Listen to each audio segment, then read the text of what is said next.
Welcome in to the Fun Astrology Podcast for June 8th, Thursday. Thomas Miller here. The reason I'm emphasizing fun is, well, we'll talk about it here in just a minute. For those of you who might be from my generation, or those of you a little younger who might be nostalgia or history buffs, you remember the old Popeye cartoons? Before Popeye popped his can of spinach open and chunked it down and became Superman, he said, "That's all I can stands, I can't stands no more." Well, that's about the way I feel today. I can't stands no more of this chart. And that's what circles me back to saying Fun Astrology Podcast, because for a lot of folks, the last few days have not been fun. And then when I see it bleeding out on social media, it's like, okay, we need to take a look at what's going on in the macro here. And fun does not mean Pollyanna. So sometimes we have to address the dark sides, and that's what we're going to look at today. The only aspect we have in the sky, let's just move this one right on out so that we can be done with it, and it actually probably contributes to this. 4:37 this afternoon, Venus directly squares the nodes of the moon. Now that's a direct on-the-lips aspect at 3 degrees 5 minutes, but it sets up exactly what we've been talking about all week. We have this big grand cross, or basically 4 planets or 4 points on the chart are in square with each other. The nodes are part of that. Jupiter is sitting right next to the north node. And then on the other sides of the square, Pluto, and then Venus, we just mentioned, and Mars, the planet of conflict and war. So fair warning, we're going to the shadow side now. We talked about the positive side, especially with that pretty juicy aspect of the sun-moon midpoint earlier in the week, but now we're going to go to the shadow because it has come out. And some of it hit right here on the side of the mountain in North Carolina on Monday. First of all, the power went out. I had some trades going in the market. That's not a good time. I mean, I've got backups. I got backups on the phone. I got all kinds of backups if you need to get out. But, okay, so there we go. And then now what am I going to do? The same day, the people where I have the van parked, Lord Jupiter, said that unexpectedly some construction on their property was going to begin sooner than they anticipated. And it happened to be the space where Lord Jupiter is parked. So it had to move. And they were saying, well, we might be able to well, I found another spot because of that horror story. If you heard about it in the Subconscious Mind Mastery podcast that happened earlier this year in March. So I was like, nope, I'm out. And then another thing around an order that I had for a health-related product for my heart was messed up. So like dealing with that. And I was just like, I've had all I can stands. And, on top of that, trying to get all this other stuff done.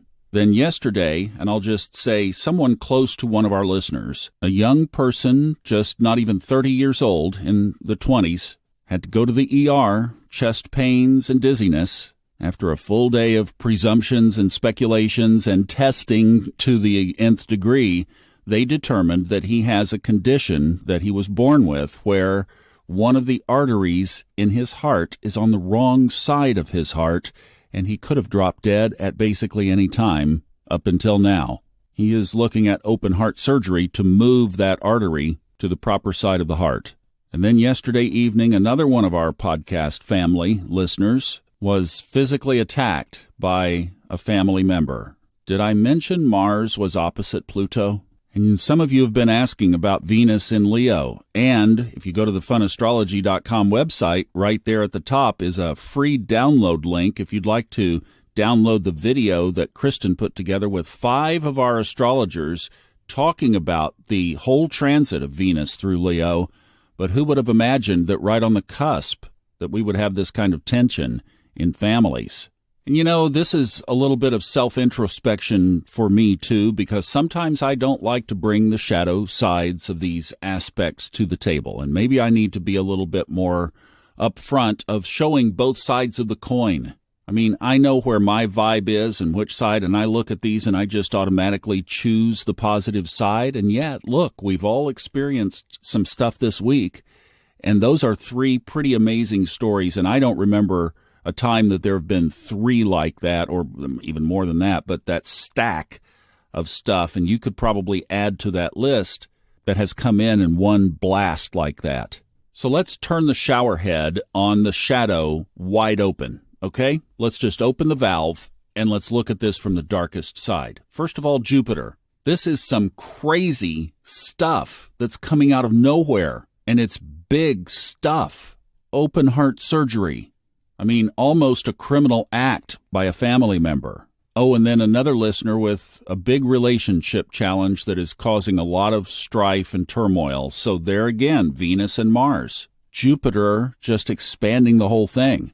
Now, the nodes are at the table, so we have to go within. And by the way, they change signs July 17th. So this is kind of the last we're brushing up on all this deep work that we have to do with that south node in Scorpio. And not only are these 4 squares in the chart, but they are all right on the cusp of sign changes. Makes it all the more powerful. And we're just talking about individual astrology. Just think if we threw the switch to start talking about mundane. I'm not going to. But look, you had almost a mutiny in the U.S. House of Representatives on Tuesday. A little small band of rebels are saying, "I can't stand it no more." They didn't pop their spinach, but they did put their foot down. Are we reminded that Pluto is sitting on the cusp of Aquarius? And what about the scope, size, and expansion of these wildfires in Canada? Jupiter is in Taurus, the earthiest of the earth signs. The dam in Ukraine and the subsequent flooding and the blame and the accusations of who did it. I mean, we could just keep going on down the list here. It is not the Pollyanna Astrology Podcast. All right, that's the structure of what's going on. You have basically 6 points in the sky, all square to each other, all on the cusp of sign changes and covering all of the elements: fire, earth, air, water. There's no escape. And if you think about it, they're also in fixed signs. So look at this. Taurus fixed, Leo fixed, Scorpio fixed, Aquarius fixed. Sorry, we're going a little bit longer here. But how long is this going to last? That's the obvious next question. One leg of this, the leg connecting Venus and Mars to the south node of the moon, pulls off next Thursday. One leg. So that's a week from today. Then skip to the next Monday, the 19th, another leg falls off, the one between Jupiter and the north node and Venus and Mars. So Venus and Mars influence starts to deteriorate. And then we're left with the T-square, if you will, between Pluto and the nodes of the moon and Jupiter. And I'm not going to run up and see when that runs out, but it's going to be probably into 2024 because the nodes are moving right toward where Pluto is going in retrograde. When Pluto turns direct again and the nodes get past that 27, 28 degree point, then they'll start to pull away from each other. And that will be more predicated by the movement of the nodes, not Pluto. And Pluto doesn't turn direct again until October 11th. And by the way, if you want to see the retrograde calendar, there's a link right at the top of the funastrology.com website if you'd like to refresh your mind on when these things are setting up and then returning direct. It's all there. This is going to end in a little bit of a cliffhanger because the next question, of course, is what do we do about it? Let's forward that to mostly tomorrow because Pluto changes signs on Sunday. So we'll continue that tomorrow. But for today, since this energy is showing up so broadly and in so many places, and so many of these things seem to be out-of-nowhere surprises. I mean, it's like, where's Uranus? Must have snuck in the back door. But awareness is a big key. So we just unpacked all of the energy. The other thing, now this is coming from a true Scorpio, can borrow one of my little coping techniques. Go find a rock and crawl underneath it. At least as much as realistically possible. And I know they're kind of joking with that, but what I'm saying is don't push agendas right now. All the way through next week. Let this pass. And then obviously we'll set intentions of how we're going to choose to experience it. All right, I'm sorry to be on the shadow, but I think this needed to happen. We'll talk more about the coping skills and setting up the weekend tomorrow. Have a great day. Stay safe.